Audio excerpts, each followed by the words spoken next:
Friend, job से जुड़े channel में आपका स्वागत है। आज इस वीडियो में बात करने वाले आर्मी ऑर्डिनेंस क्रॉप्स की तरफ से लगातार जो भर्ती है उसकी प्रोसेस स्टार्ट की गई है, जिसमें 29 तारीख से लेके आप 31 तारीख तक 3 दिन हो गए आपके स्किल टेस्ट और आपके डॉक्यूमेंट वेरिफिकेशन के लिए कैंडिडेट को बुलाया जा रहा है, जिसमें बहुत ही कम कैंडिडेट पहुंच रहे हैं। ये बहुत ही बड़ी बात है, जिसमें जो भी कैंडिडेट को शॉर्ट लिस्टेड कैंडिडेट करने के बावजूद भी वहां पे 33% कैंडिडेट पहुंच रहे हैं।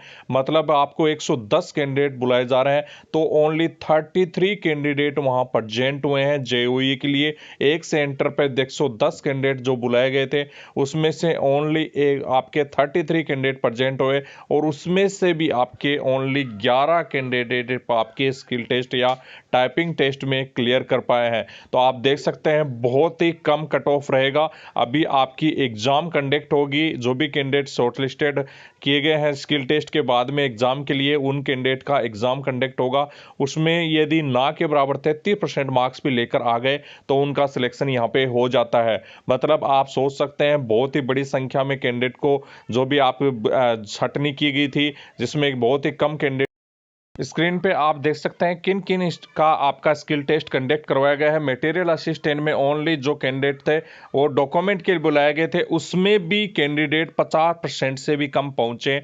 मटेरियल असिस्टेंट में जो भी आप शॉर्टलिस्टेड कैंडिडेट, जिसमें 85 प्लस कैंडिडेट को बुलाया गया था, उसमें से भी 50% भी कैंडिडेट नहीं पहुंचे हैं। आप डॉक्यूमेंट वेरिफिकेशन के लिए, डॉक्यूमेंट वेरिफिकेशन में जो कैंडिडेट नहीं गया उसका एग्जाम भी नहीं होगा, तो इस वजह से आपकी कट ऑफ बहुत ही कम यहाँ पे देखने को मिलने वाली है। जेईई में भी आपका इसी प्रकार से हालत है। पानागढ़ में जो कैंडिडेट बुलाए गए थे, 110 कैंडिडेट वेस्ट बंगाल में बुलाए गए थे, उसमें से ओनली 33 कैंडिडेट एक जो भी आपका स्किल टेस्ट या टाइपिंग टेस्ट के लिए पहुंचे थे, और उसमें से 11 कैंडिडेट आप जो है टाइपिंग टेस्ट क्लियर कर पाए। अब उनका आपका होगा रिटर्न टेस्ट। आप सोच सकते हैं 110 में से 11 कैंडिडेट ऐसे हैं जो कि अभी रिटर्न एग्जाम देने वाले हैं। मतलब 10% कैंडिडेट एग्जाम देने वाले हैं। तो इसी प्रकार से यदि हर के स्टेट जो भी आपके सेंटर हैं उनसे आपकी बात करें, तो ज़्यादा से ज़्यादा 25% कैंडिडेट ओनली एग्ज़ाम देने वाले हैं। तो जो भी ये वैकेंसीज है उसमें कट ऑफ 33% के करीबन रहने वाला है। यदि आपने सही से पेपर की तैयारी कर ली तो आराम से आपका सिलेक्शन हो सकता है। यही हालत सिविल मोटर ड्राइवर की भी रही है। सिविल मोटर ड्राइवर में जो भी कैंडिडेट का एडमिट कार्ड आए थे, उसमें से भी फिर से 65% कैंडिडेट ओनली वहाँ पे एग्जाम देने पहुंचे या स्किल टेस्ट देने पहुंचे थे। उसमें से भी आप जो भी स्किल टेलीफोन ऑपरेटर में भी आपके जो कैंडिडेट 50% से भी कम पहुंचे थे, 50% से भी कम। आप सोच सकते हैं इसमें वेरिफिकेशन के लिए डॉक्यूमेंट वेरिफिकेशन था, स्किल टेस्ट भी नहीं था, उसमें भी 50% से कम पहुंचे हैं। 50 कैंडिडेट ओनली बुलाए गए थे एक पोस्ट के लिए, उसमें से भी 25 कैंडिडेट के करीबन वहां पे एक पोस्ट के लिए पहुंचे हैं। अब रिटर्न एग्जाम में वही आपके इसके जो भी आपके एग्जाम देने वाले हैं, तो आप सोच सकते हैं उसमें भी कट ऑफ ज़्यादा नहीं जाने वाला है। ज़्यादा से ज़्यादा कट ऑफ रहेगा 60 से 65 के बीच में आपका कट ऑफ रहेगा। आप जो फायरमैन का स्टार्ट होने वाले हैं फिजिकल, तो अपनी तैयारी अच्छे से करके जाएं। फिजिकल में जो भी कैंडिडेट हैं वो कम से कम 70 के करीबन 70% आपके माना जा रहा है कि 70% जो भी आपकी अटेंडेंस रहने वाली है फिजिकल के लिए। इसके बाद में आप कारपेंटर जॉइंटर, इनके लिए भी बहुत ही कम कट ऑफ रहने वाली है। इसमें भी आपके 50% से भी कम कैंडिडेट स्किल टेस्ट के लिए पहुंचे थे।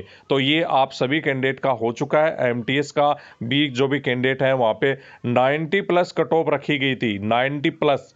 तो आप इस प्रकार से यदि फॉर्म भरते हैं और वहाँ पे नहीं जाते हैं, तो कम से कम ऐसा तो करिए कि कम से कम नीचे वाले कैंडिडेट का मौका दीजिए। आप वहाँ पे 90% कट ऑफ गई, उसके बावजूद वहाँ पे 40% कैंडिडेट स्किल जो भी आपके डॉक्यूमेंट वेरिफिकेशन के लिए गए, तो आप सोच सकते हैं इसी प्रकार से आपकी कट ऑफ बढ़ जाती है। जो भी एडमिट कार्ड की 90% वाले फॉर्म तो ज़रूर फिलअप कर देते हैं, लेकिन वहाँ एग्ज़ाम या जो भी आपकी डॉक्यूमेंट वेरिफिकेशन के लिए नहीं पहुँचे। 40% कैंडिडेट वहाँ पे डॉक्यूमेंट वेरिफिकेशन के लिए गए हैं। ये एक सेंटर की नहीं, सभी सेंटर की हालत है।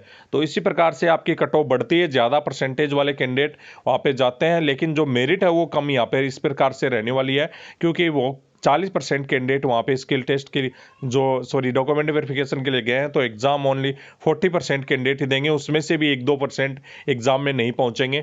तो ये आपकी इसी वजह से कट ऑफ आपकी कम रहने वाली है। ट्रेडमेन में आपकी जो है 60-70% के बीच में अटेंडेंस रहने वाली है, तो यहाँ पे अपनी तैयारी स्टार्ट कर दें। यदि आपने अच्छे से फिजिकल की तैयारी स्टार्ट कर रखी है तो आप बेस्ट बुक आपको चाक्षु की मिल रही है, और अदर भी बुक आपको इसे जो भी प्रोडक्ट की में जो भी वीडियो के ऐड की जा रही हैं तो वहाँ से आप परचेज कर सकते हैं। अच्छी बुक है। और मैंने नोट्स भी, मेरे बहुत सारे नोट्स आपके टेलीग्राम ग्रुप पर अपलोड किए हैं, तो उनकी से भी आप तैयारी कर सकते हैं। टाइम आपके पास बहुत कम है, मार्च के एंड से पहले पहले आपके एग्ज़ाम कंडक्ट हो जाएगी, मतलब 15 जो मार्च है उससे पहले पहले एग्ज़ाम कंडक्ट हो जाएगी। तो आप बात मान के चलिए कि 1 महीना आपके पास है कंप्लीट। यदि आप अपनी तैयारी करना चाहते हैं तो आप आराम से तैयारी कर सकते हैं, और जो भी स्किल टेस्ट में पास हो गए हैं उनको बहुत बहुत बधाइयाँ। बाकी जो भी आप डॉक्यूमेंट वेरिफिकेशन के लिए गए हैं, आप डॉक्यूमेंट में कंप्लीट आपके डॉक्यूमेंट हो चुके हैं, तो अपनी तैयारी जरूर स्टार्ट कर दें। बेस्ट बुक आपको इस परचेज के लिए आपको, और कंप्लीट प्रोडक्ट में आपको चेक वहाँ लिंक ऐड की गई है तो देख सकते हैं। इसके अलावा किसी कैंडिडेट की कोई क्यूरी है तो कमेंट बॉक्स में कमेंट करके पूछ सकते हैं। जो भी कैंडिडेट हैं, जो भी आप यदि फिजिकल आपका आया हुआ है, एडमिट कार्ड आया, तो ज़रूर अटेंड करें। आपके पास बहुत ही शानदार मौका है, ऐसा मौका बार बार में आपको नहीं मिलेगा। जय हिंद दोस्तों।